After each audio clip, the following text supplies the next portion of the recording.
Assalamualaikum warahmatullahi wabarakatuh. Salam sejahtera untuk kita semua. Perkenalkan, nama saya Muhammad, dosen program studi teknik industri Universitas Pasifik Morotai.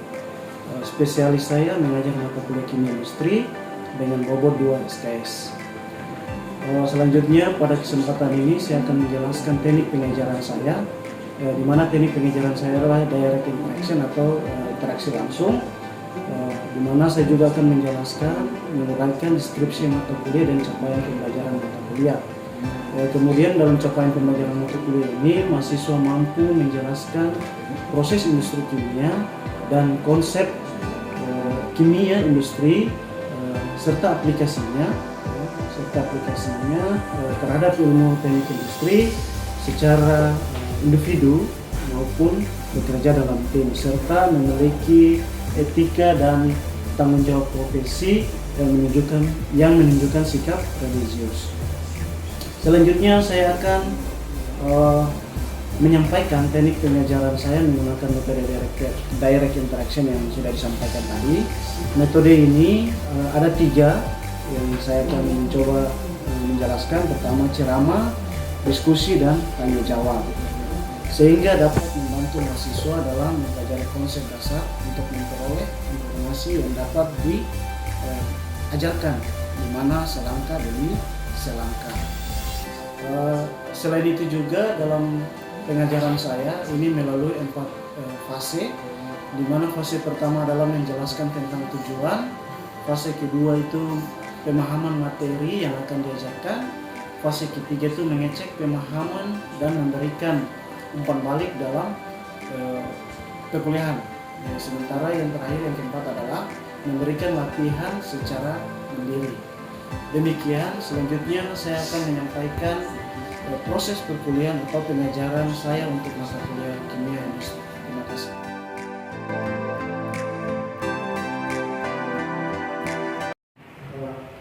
Terima kasih. Jadi hari ini kita belajar mata kuliah kimia industri. Namun sebelum kita memulai, kita berdoa menurut keyakinan dan kepercayaan kita masing-masing. Berdoa mulai.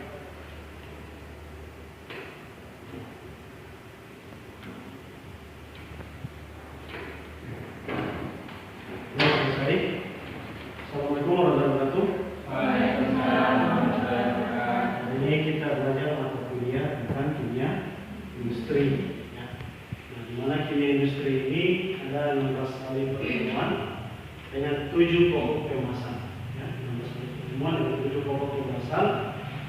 Di mana pokok pembahasan itu dari kimia industri itu adalah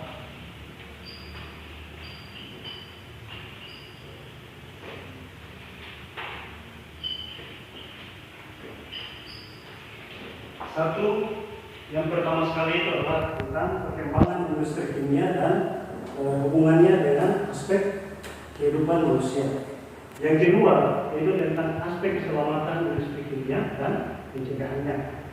Yang ketiga itu kaitannya dengan pencegahan industri kimia, pencegahan polusi industri kimia, dengan cara bagaimana untuk menangani pencegahan dari polusi tersebut. Keempat itu adalah proses industri kimia. Sementara yang kelima itu tentang alat dan mesin dan alat dalam proses dalam perkembangan industri kimia. Yang keenam itu adalah ketiga, di mana ketiga ini kita akan belajar tentang kesehatan keselamatan kerja. Nah, terakhir sekali itu yang ketujuh itu tentang manajemen limbah. Jadi dari 16 kali pertemuan dengan 7 pokok pembahasan yang tadi sudah disebutkan, nah ini yang akan nanti kita pelajari dalam mata kuliah kimia industri. Nah, kita masuk pada pokok pembahasan pertama, yaitu tentang perkembangan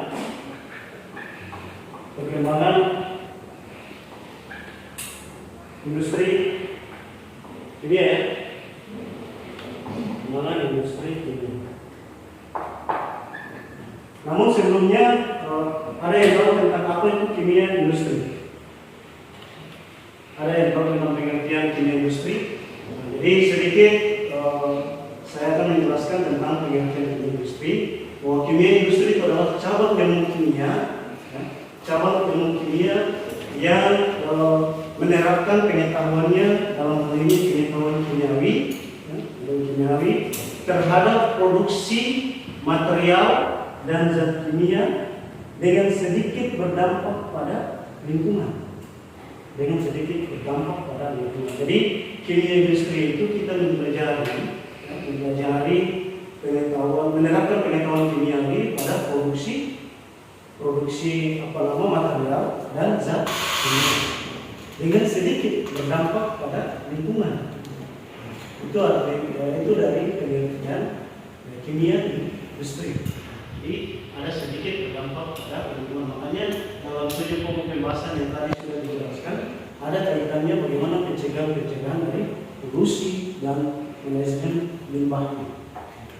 Nah, yang pertama sekali kita masuk pada dalam perkembangan industri kimia itu kita akan bahas ada 4 sub pokok pembahasan, di mana yang pertama sekali itu kita akan bahas tentang klasifikasi industri kimia. Klasifikasi industri kimia. Nah, dari klasifikasi industri kimia ini, klasifikasi industri kimia ini ada 2. Klasifikasi industri kimia ini ada 2, dibagi menjadi 2. Di mana klasifikasi industri kimia yang pertama itu adalah industri kimia anorganik dan industri kimia organik. Jadi ada 2 di mana klasifikasi adalah anorganik, anorganik dan organik. Jadi pada perkembangan industri kimia itu ada 2 klasifikasinya. Ada disebut dengan industri kimia anorganik dan industri kimia organik. Industri kimia organik ini dibagi menjadi 2 lagi. Industri kimia organik ini dibagi menjadi 2 lagi, di mana industri kimia organik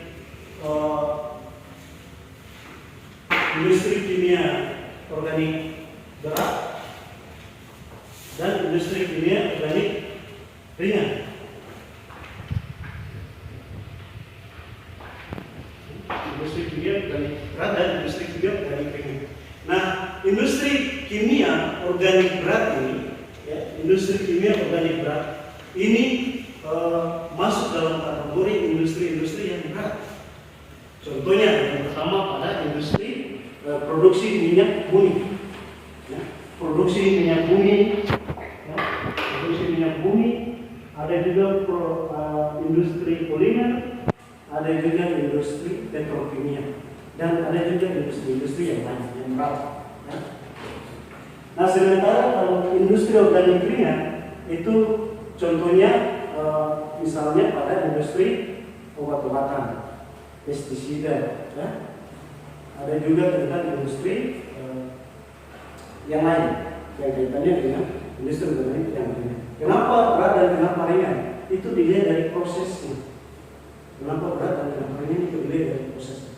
Contoh, kalau saudara-saudara lihat pada proses industri minyak bumi dengan bahan bakunya adalah bahan mentahnya adalah minyak bumi mentah atau disebut dengan crude oil. Di situ pada prosesnya itu menggunakan proses yang cukup ribet. Beda dengan yang ringan tersebut, tidak terlalu membutuhkan proses yang cukup ribet. Hanya saja semuanya membutuhkan proses-proses kimia, semua membutuhkan proses-proses kimia.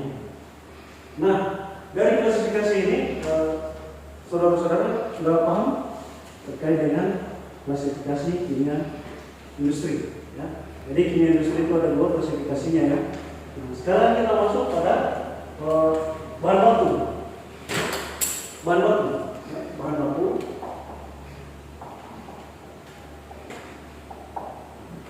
baku kimia industri atau industri kimia itu tergantung dari perusahaan tersebut, tergantung dari industri tersebut. Nah, hanya saja bahan baku yang biasanya digunakan dalam suatu industri itu semuanya sudah tersedia oleh alam. sebagian kecil di sintesis, sebagian kecil dibuat berdasarkan sintesis dari industri itu sendiri. Hanya saja sebagian misalnya sudah disediakan oleh alam. Nah, contoh kalau misalnya kita bahan baku yang sudah disediakan oleh alam itu banyak, ya, banyak disediakan di alam. Nah, misalnya pada industri minyak bumi tadi, ya, minyak bumi itu kan bahan bakunya sudah disediakan oleh alam, minyak mentah, ya, minyak mentah dengan prosesnya, proses distilasi bertingkat. Saudara-saudara tahu tentang proses distilasi bertingkat?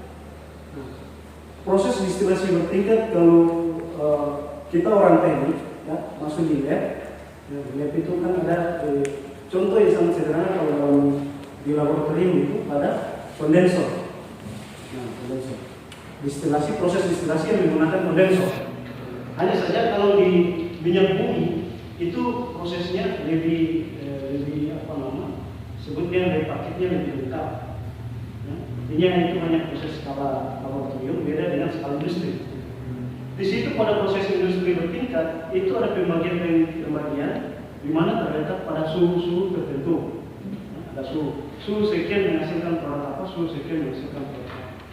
Nah, dari semua yang setelah dilakukan distilasi dari bahan mentah, crude oil dari minyak bumi tadi, nah di situ ada yang disebut dengan residu. Anda tahu residu? Residu itu hasil samping dari proses penyulingan distilasi bertingkat dari minyak bumi. Nah, dari residu itulah digunakan pada proses pembuatan jalan disebut dengan aspal. Jadi aspal itu hasil dari residu proses penyulingan atau proses distilasi dari minyak bumi, itu aspal. Nah, sehingga kalau bahan bakunya semuanya sudah tersedia di alam, ya. Nah, sampai sini ada pertanyaan? Ada pertanyaan sampai sini? Kalaupun tidak ada, saya harap kalian sudah paham dan mengerti apa yang saya sampaikan. Nah, yang berikutnya kita akan bahas menyangkut dengan industri kimia di Indonesia, termasuk pada industri kimia di Indonesia. Nah, kalau industri kimia di Indonesia itu banyak, ya. Kenapa? Sekarang kita sudah masuk di era revolusi industri 4.0, ya. Bukan hanya perkembangan di dunia teknologi dalam hal ini internet, tapi dalam dunia industri itu berkembang pesat, ya. Berkembang pesat. Nah, di Indonesia yang tadi sudah disebutkan sebelumnya, di Indonesia itu banyak sekali produksi-produksi atau industri-industri yang kaitannya dengan memanfaatkan sumber daya alam yang ada di Indonesia. Di Indonesia itu memiliki keuntungan sumber daya alam yang melimpah. Kenapa? Karena kita berada di tengah garis khatulistiwa yang memiliki sumber matahari yang cukup. Nah, matahari yang cukup dengan sumber daya alam juga yang sangat penting. Nah, kalau kita di Maluku Utara sekarang banyak industri-industri baru yang mau masuk, terutama industri nikel, dan lain sebagainya. Jadi seperti itu. Nah, kalau perkembangan industri kimia di Indonesia sesuai dengan perkembangan teknologi dalam hal ini revolusi industri 4.0. Nah, kalau di dunia itu ada 3 negara yang memang perkembangan industrinya sangat besar. Ya, 3 negara yang memang perkembangan industrinya sangat besar. Yang pertama itu di Eropa bagian barat, ya, Eropa bagian barat. Nah, kedua itu tentang di Amerika Latin, dan terakhir itu di Jepang. Jadi itulah perkembangan industri kimia yang ada di dunia. Nah, kalau di Indonesia banyak tadi kayak yang sudah disebutkan, industri minyak bumi, ada juga petrokimia, ada polimer. Nah, kalau petrokimia di Indonesia, Anda tahu perusahaan petrokimia? Petrokimia itu berada di Surabaya, di Gresik. Dia masuk di Jawa Timur, di Gresik. Nah, petrokimia itu adalah produsen penghasil pupuk. Penghasil pupuk yang memang di seluruh Indonesia didistribusikan. ada pupuk urea. Pupuk itu kan dibagi-bagi lagi kan. Ada pupuk urea, ada sampai dengan pupuk yang namanya polska. Ada pupuk polska. Itu biasanya pupuk yang digunakan di petani-petani yang biasa mereka pakai untuk menyuburkan tanaman, ya, mengembalikan unsur hara tanah dan sebagainya. Itu biasanya pupuk yang didistribusi langsung dari petrokimia. Sampai sini ada pertanyaan terkait dengan perkembangan industri kimia dan hubungannya dengan kesejahteraan hidup manusia. Nah yang terakhir, apa hubungannya dengan kesejahteraan hidup manusia dari perkembangan industri kimia? Apa hubungannya? Hubungannya pertama misalnya yang tadi sudah disinggung, dapat memberikan kesejahteraan hidup manusia, terutama kalau misalnya petrokimia itu menghasilkan pupuk. Pupuk ini sangat berguna bagi petani, ya. Pupuk ini sangat berguna bagi petani. Untuk apa? Untuk menghidupkan tanaman, ya, tanamannya bisa subur, sehat, ya, bisa dijual hasil panennya di masyarakat juga, ya, untuk pupuk. Nah sementara kalau misalnya industri minyak bumi, apa hubungannya dengan kesehatan hidup? Nah, Anda menggunakan motor, ya, Anda menggunakan mobil, ada bensin atau ada sekarang Pertalite, ya, Pertamax. Nah itulah dari industri minyak bumi yang memberikan hubungannya dalam kesejahteraan hidup manusia. Jadi semua industri yang dibangun itu berkaitannya dengan kesejahteraan hidup manusia. Sampai sini ada pertanyaan terkait dengan perkembangan industri kimia. Nah, yang nantinya akan ada pertemuan berikut. Kita akan bahas di pertemuan berikut terkait dengan aspek keselamatan industri kimia dan pencegahannya. Ya, aspek keselamatan industri kimia dan pencegahannya yang kita akan masuk di pertemuan berikut.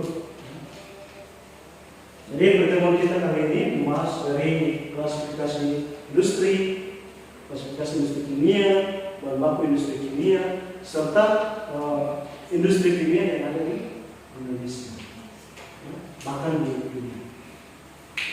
Oke, sampai sini ada pertanyaan? Ya, saya harap kalian bisa mengerti dan memahami apa yang sudah disampaikan. Oke, jadi sekian. Bila itu boleh, assalamualaikum.